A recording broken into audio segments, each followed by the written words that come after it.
Hello, I'm Moira Alderson with the BBC News.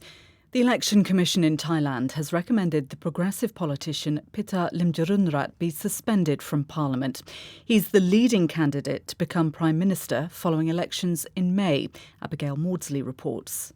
Pita Limjaroenrat led his upstart Move Forward party to a shock election victory in May, when they took more seats than any other party. But Move Forward's ambitious reform agenda has deeply unsettled Thailand's military royalist establishment, especially its plans to amend the country's draconian lèse-majesté law, which is widely seen as a tool to suppress political dissent. The Election Commission has been investigating allegations that Mr Pita broke election rules by owning shares in a media company. North Korea has fired another long-range ballistic missile into the Sea of Japan, drawing immediate condemnation from South Korea and Japan. It was the longest ever flight for a North Korean missile. Michael Bristow is in Seoul.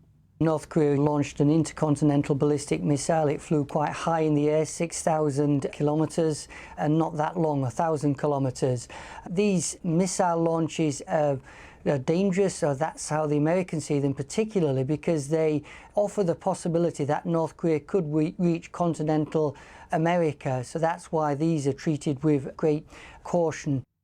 Ukraine says it shot down 11 Russian drones launched at the capital Kyiv overnight. It's the second consecutive night Russia has attacked the city.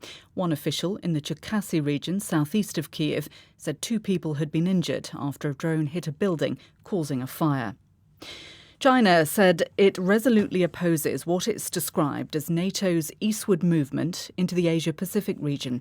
The Chinese embassy to the European Union said that any action threatening Beijing's rights would be met with a firm response. Ian Schippers reports. The strongly worded statement is China's response to a communiqué issued at the NATO summit in Vilnius. The NATO heads of government said China was challenging the global order, projecting its power while remaining opaque about its strategy, intentions and military build-up.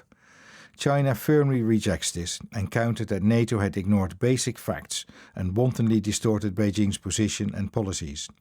Beijing said NATO's repeated declarations of being a nuclear alliance would serve to exacerbate tensions in the Asia-Pacific region.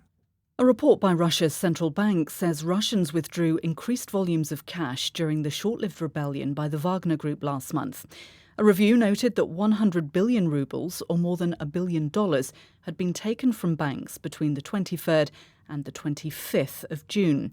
The bank has insisted that this did not lead to monetary problems in the country.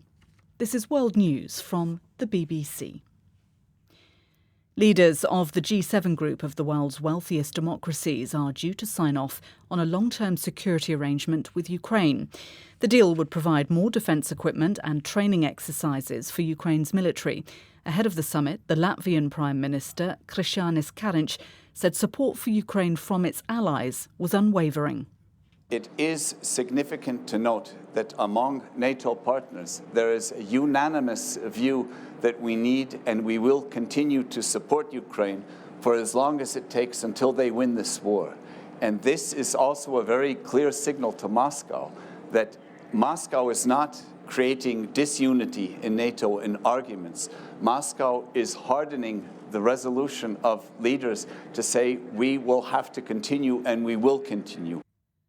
The authorities in northwest Pakistan have asked the federal government to deploy the military following clashes between 2 groups that have killed at least 10 people. Residents have used machine guns and other heavy weapons during the fighting, which was sparked by a land dispute in the tribal district of Kurram in the Khyber Pakhtunkhwa province.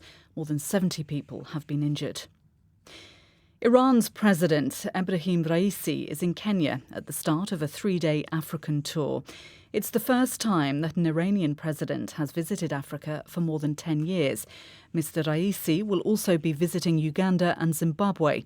He's travelling with his diplomatic chief and a business delegation as Iran looks for new allies and commercial opportunities. Scientists in Australia say they've developed a special glue that could be used to help repair coral reefs. The biodegradable putty, which is made from plant extracts, is designed to stabilise the rubble that's left when coral is broken by cyclones or hit by boats. This could allow it to regrow. That's the latest BBC News.